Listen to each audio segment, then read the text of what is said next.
തീർച്ചയായിട്ടും ഈ വെക്കേഷൻ കാലയളവിൽ നിങ്ങൾ 2 പുസ്തകങ്ങളെങ്കിലും ശരാശരി ഒരു കുട്ടി വായിച്ച് തീർത്തിരിക്കണം എന്നുള്ളതാണ് നമ്മളുടെ ഒരു ആഗ്രഹം.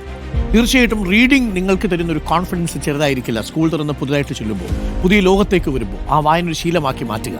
വായന ശീലമാക്കി മാറ്റാൻ ഏതാ പ്രായം എന്ന് ചോദിക്കുന്നവരുണ്ട്. ഞാനൊരു കാര്യം ഇപ്പോൾ പ്രേക്ഷകരോട് ചോദിക്കട്ടെ. ഈ കുറഞ്ഞത് കുറച്ച് ദിവസങ്ങൾ അവധി കിട്ടിയല്ലോ. അവധി കിട്ടിയ സമയത്ത് നിങ്ങൾ ഏതെങ്കിലും ഒരു പുസ്തകം വായിച്ചു തുടങ്ങിയിട്ടുണ്ടോ? അങ്ങനെ ഉണ്ടെങ്കിൽ തീർച്ചയായിട്ടും യൂട്യൂബിൻ്റെ കമൻറ്റ് ബോക്സിൽ വന്ന് നിങ്ങൾ പറയുക നിങ്ങൾക്ക് ഇഷ്ടപ്പെട്ട പുസ്തകം ഏതാണ് എന്നുള്ളത്. അപ്പോൾ അത്തരം പുസ്തകങ്ങളെക്കുറിച്ചുള്ള വിവരങ്ങൾ കൂടി ഞാൻ പ്രേക്ഷകർക്ക് നൽകാം. ഇപ്പോൾ ഞാൻ പരിചയപ്പെടുത്താൻ പോകുന്നത് പുസ്തക വായന ശീലമാക്കിയ, ജീവിതചര്യമാക്കിയ ഒരു മുത്തശ്ശിയെക്കുറിച്ചാണ്. പ്രായം ഒരു വിഷയമേ അല്ല കേട്ടോ പുസ്തക വായനയ്ക്ക്. 86 വയസ്സുള്ള നീലേശ്വരത്തെ ജാനകി മുത്തശ്ശിയെ ഞാനൊന്ന് പരിചയപ്പെടുത്താം. ജാനകി മുത്തശ്ശി 6 വർഷം കൊണ്ട് എത്ര പുസ്തകം വായിച്ചു എന്നറിയോ? 200ഓളം പുസ്തകങ്ങളാണ് ജാനകി മുത്തശ്ശി വായിച്ചു തീർത്തത്. 6 വർഷം കൊണ്ട്, 72 മാസങ്ങൾ കൊണ്ട്, അല്ലേ? വായനാ ലോകത്തെ അത്ഭുതപ്പെടുത്തിയ ആ മുത്തശ്ശിയെക്കുറിച്ചാണ് ഞാൻ പറയാൻ പോകുന്നത്.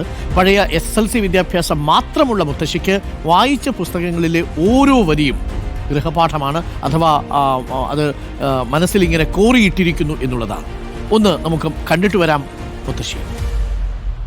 മാങ്ങ തിന്ന് വയറ് നിറച്ച് ഏമ്പക്കം വിട്ടതും ഇമ്പിയൂറ്റിയ മാങ്ങാണ്ടിക്ക് ചങ്ങാത്തം പോകാൻ ചങ്ങാതിയോട് പറഞ്ഞതും ഓൻ എന്നെ കൊഞ്ഞനും കാട്ടിയതും ഓർമ്മകളുടെ മധുരമായി തേട്ടിയെത്തുന്നു. അസുഖം ബാധിച്ച് കിടപ്പിലായപ്പോൾ കൊച്ചുമക്കളാണ് പുസ്തകങ്ങളെ പരിചയപ്പെടുത്തുന്നത്. വൈക്കം മുഹമ്മദ് ബഷീറിന്റെ സമ്പൂർണ്ണ കൃതികളിൽ നിന്നാണ് വായനാ ലോകത്തേക്ക് ചുവടുവെച്ചത്. 86-ാം വയസ്സിലും മുത്തശ്ശി അക്ഷരങ്ങളെ പ്രണയിക്കുന്നു. 2 നാളെ ഒരിക്കൽ എനിക്കും ഇതേ വിധം രക്ഷപ്പെടാം. 3 അതായിരുന്നു ഏറ്റവും പ്രധാനം. വായിച്ച പുസ്തകങ്ങളിലെ എല്ലാ കഥാപാത്രങ്ങളും ഓർമ്മയിലുണ്ട്.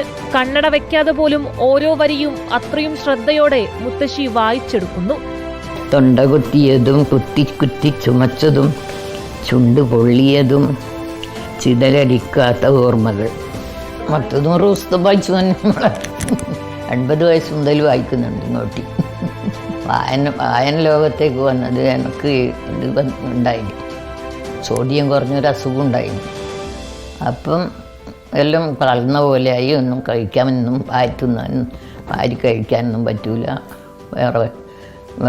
വേറെ ആളെ സഹായം വേണം. അങ്ങനെയായി ഇങ്ങനെ ഇരിക്കുമ്പം വായിക്കാൻ തുടങ്ങി. അത് മുതൽ വായിക്കാൻ തുടങ്ങി. അടുത്തുള്ള വായനാശാലയിൽ നിന്നാണ് പുസ്തകങ്ങൾ കൊണ്ടുവരുന്നത്. എസ് ഹരീഷിന്റെ പട്ടുനൂൽപ്പുഴുവാണ് ഇപ്പോൾ വായിച്ചുകൊണ്ടിരിക്കുന്നത്.